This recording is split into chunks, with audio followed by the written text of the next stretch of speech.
Noah Built an Ark by Katie Banks, illustrated by John Rocco. Noah spied it coming from afar. It started the cloud peeping over the hill like a curious ghost. A storm was on the way. Noah watched the salamanders slither to and fro, restlessly in the garden. The beetles burrowed deep into their bed of bark. The gray field mouse stuffed a hole in a log with a cushion of moss to shelter themselves, and the ants played tug-of-war with a dried twig. "It's going to be a beauty," said Noah's father as he came down into the backyard. "We'd better get ready." He went to fetch some wood and his tools. "We need to get ready too," said Noah to the creatures in the garden, and he went to fetch his wagon. Noah's father began to board up the windows. Noah set to work with his own tools. And while a grasshopper looked on knowingly, Noah built an ark.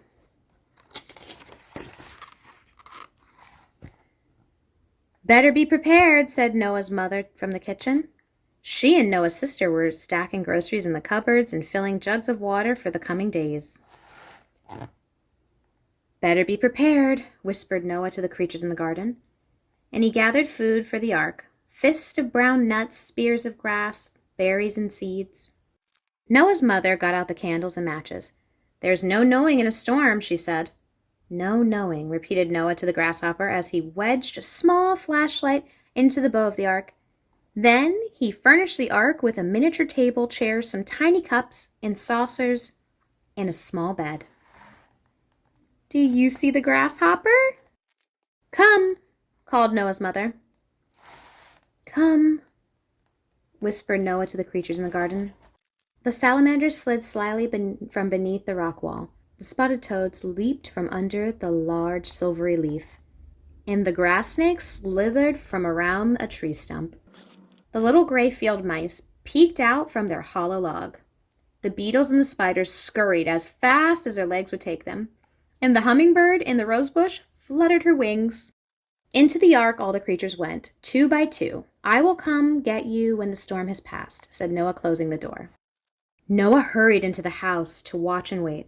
Suddenly, the sun snapped off its light. A curtain of darkness drew across the sky. The rain tiptoed at first. Pitter-patter, and the window whooshed and swooshed. Then there was silence so grand you could hear a teardrop. Pretty soon the wind began to roar, banging at the door, on the walls of the house. "Let me come in," it seemed to say. The rain splashed down like silver swords thrown from heaven. Noah huddled on the couch next to his little sister and Boots the cat. Inside the ark, the creatures clustered around the tiny table in a tight circle. "Ooh, do you see all the different animals? How many animals do you count?" Noah's mother made sandwiches and lemonade, and they played board games by candlelight. Inside the ark, the creatures nibbled on nuts and seeds. The toads hopped around the mice's tail, and the spider wove pretty pictures on the wall. It looks like everyone's getting along pretty well, don't you think? When the evening came, Noah's father sat down in the rocking chair and told stories to drown out the pelting rain and howling wind. Inside the ark, the snake hissed and the beetles click-clacked. Each little creature made a noise of its own. Squeak, squawk, tick, tock, knock, knock. Then Noah's mother sang until Noah's eyes grew heavy, and he climbed the stairs to bed. In the ark, the crickets chirped and the hummingbird hummed, and in no time at all, the world, except for the storm, was asleep.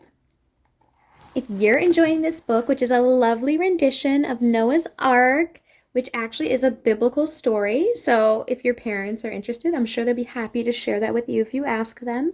But this is the children's version of Noah's Ark, which is absolutely amazing, and I hope you're enjoying it. If you would like to read the rest of this book, then you can click the link below. Until next time, bye!